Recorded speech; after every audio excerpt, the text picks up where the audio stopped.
Hello, YouTube. It's me, John Avenger, once again, and welcome to another Summerbash 2017 slash Christmas in July. And we have another summer movie that came out. This is from 1992, when my sister was born.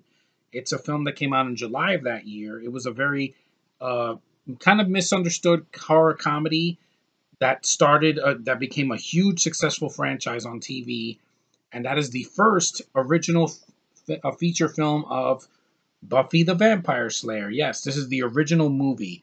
This movie is standalone. This has nothing to do with the TV show from 1997. There's some continuity, but the film on its own, its story is standalone. And it has a different cast. It has Christy Swanson, who's a pretty decent Buffy. I liked her in the film. She's hot. She's she's a really likable character. She's athletic. And look, she has a stick and she can kick ass. Where have I seen that before in the last 15 years? You figure it out.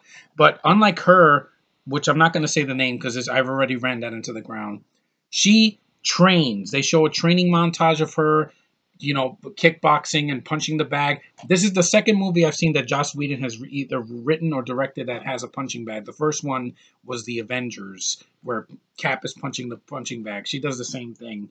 And you have a really likable cast. You got Donald Sutherland as Merrick. You have Paul Rubens as one of the vampires. He's hilarious. He's great in the film. You got Rutger Hauer. He's the main villain. Rutger Hauer's always been a good actor. Blade Runner, Hobo with a Shotgun, Blind Fury. Just the guy's brilliant. The original Hitcher. He's always been a joy to watch. You got Luke Perry as the lead guy. This is Matthew Perry's brother. He's good in the film. He's in Riverdale now, so he's good. You also have appearances you have Hilary Swank, an Oscar-winning actress. This was her very first film, so nice little introduction for her. And you have David Arquette. I like seeing him in the film. He turns into a vampire. He's like, I'm hungry. This film has a lot of charm to it. Joss Whedon writes this off as a loss. Don't, dude. I know this is standalone. People gave him shit for this because it's not continuity. A lot of things were changed in the TV show, but it's the same character. It's a fun movie. I think it's a fun summer movie. Like, it's a 90s film. I love 90s films because I was a kid back then. And basically, Buffy is, the chosen one that has to... her ancestry is a bunch of vampire slayers from, like, the 1800s or whatever. And she's a cheerleader in the school. And she meets Donald Sutherland in a graveyard, and he tells her, you're the chosen one. You have to stop all these vampires from coming to Earth, or they're going to kill you and your friends in the school. And basically, it's a quirky, comedy horror film with really fun effects. There's no shitty CGI in this movie, which I appreciate. And I will say this is better than any of the Twilight films. This movie, you know how long this movie is? 84 minutes without the end credits. 84 minutes. Under 90 minutes. It goes right real quick. It's very fun. It's got quirky dialogue because Joss Whedon is known for writing good dialogue like that. They made some changes to his script, but what we got here is not a disaster. I had fun with the characters. I like the it's PG-13, so you don't see too much blood. They show people getting bit. They show some blood. They show some violence. Her stabbing people in the chest and kicking them, and she's a badass and doesn't have superpowers. Hintity hint hint. And and the director is Fran Rubel Kuzu. I never heard of him, but he also produced a lot of cartoons back in the day, and he also produced Angels, the Buffy the Vampire Slayer TV show and the Angel TV show in the 2000s.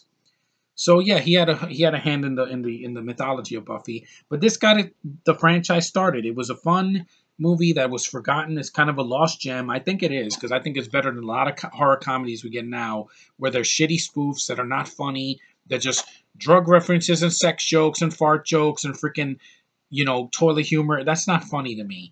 It was pretty funny. Some people are overacting, but it's fun to watch because they know what kind of movie they're in. They're not in Shakespeare. They're in a Buffy the Vampire Slayer film. And I don't need a remake. Don't remake this movie, please. It's fine the way it is. The show is fine the way it is with the clips I've seen.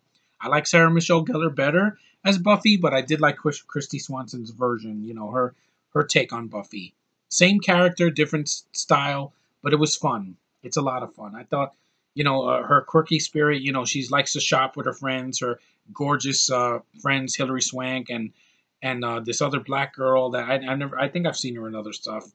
And they like to shop around, and there's a scene in the school where all the vampires show up and they want to attack the students. And the one thing that made me really like this movie, there is a cameo. I'm not bullshitting you. There's a basketball game that they go to, and one of the basketball players, this guy right here, um, he gets bitten in the beginning, and he becomes a vampire, and he's in the game, and he's like flying and shit. He would make Andrew Garfield jealous, and I'm not kidding. He bumps into Ben freaking Affleck in an uncredited role. I lit up like a candle. I was so happy. I was laughing my ass off. I'm like, wait a minute, that's Ben Affleck. He plays a basketball player with a number 10 on his jersey, and he has a big pompadour hair, and he's very young. And this is way before he played Daredevil and Batman. I'm like, oh my god, that's Ben Affleck, and I'm like, oh man, this movie just made my day. And because I was like, hey, dude, what's up? Watch it. And just the look on his face, I'm like, wow, he got to work with Joss Whedon before um, he worked with Marvel on Daredevil and DC with Batman, which I love him as Batman, and good to see Ben Affleck in his prime before he became famous for writing Good Will Hunting and directing and acting. It was fun, and they really made the movie for me. The rest of the film was a lot of fun, a lot of quirky humor, a lot of good kills, with the vampires, and basically it made me laugh. It made me laugh. It made me smile.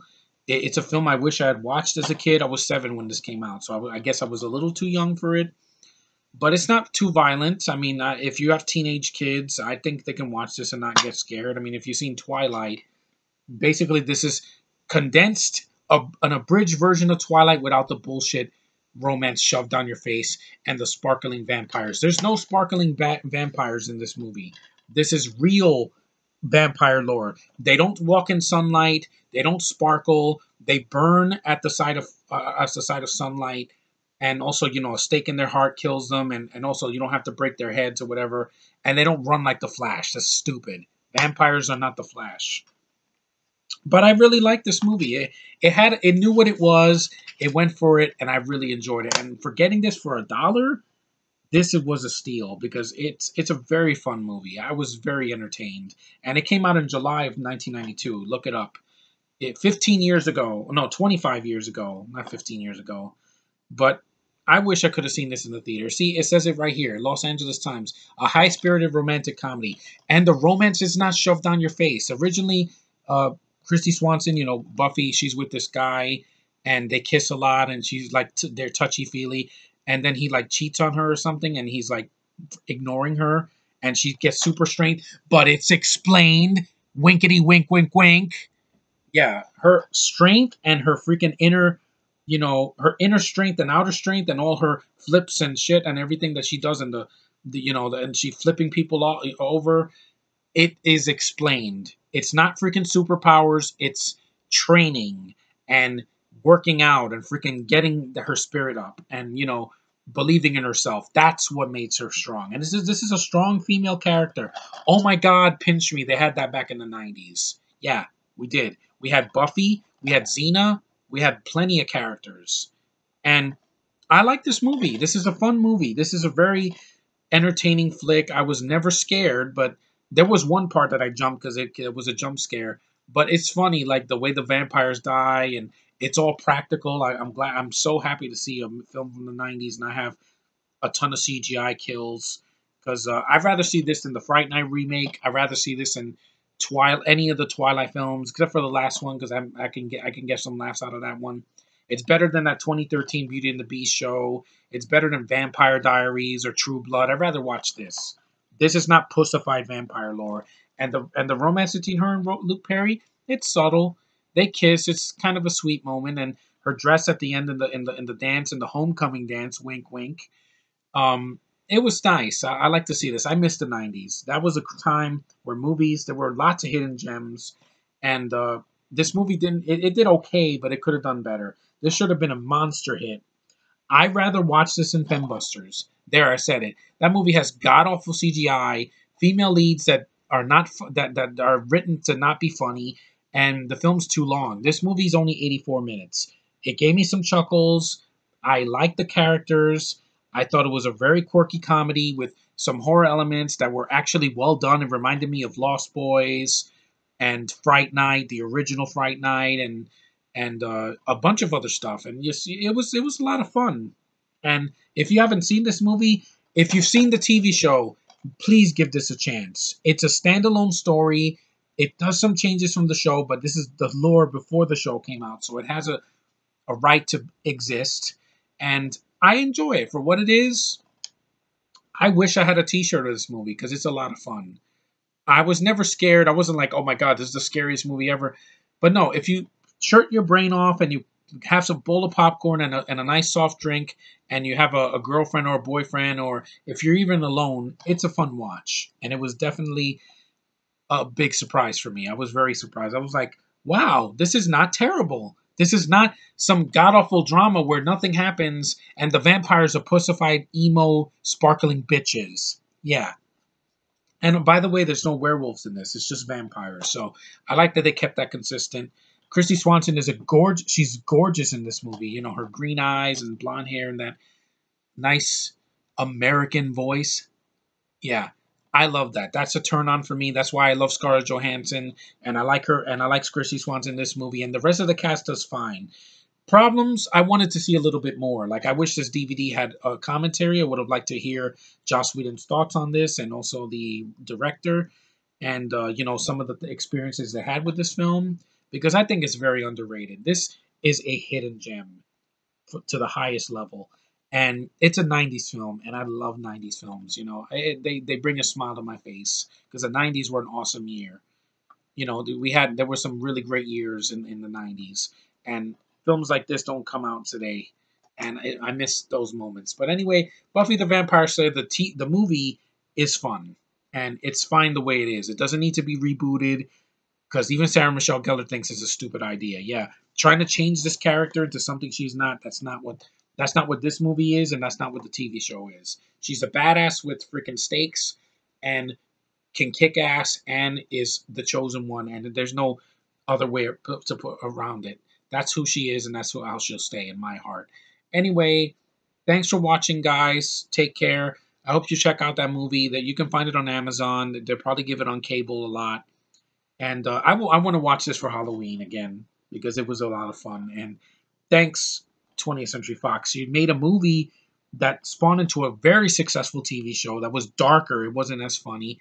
But I want to see the TV show now after watching the movie because I'm very entertained by this. And the TV show takes it a more serious approach, but that is more like Twilight than this. But I'll still give it a chance because I love Sarah Michelle Gellar. She's awesome sauce. Anyway, thanks for watching, guys. Take care, and I'll see you later.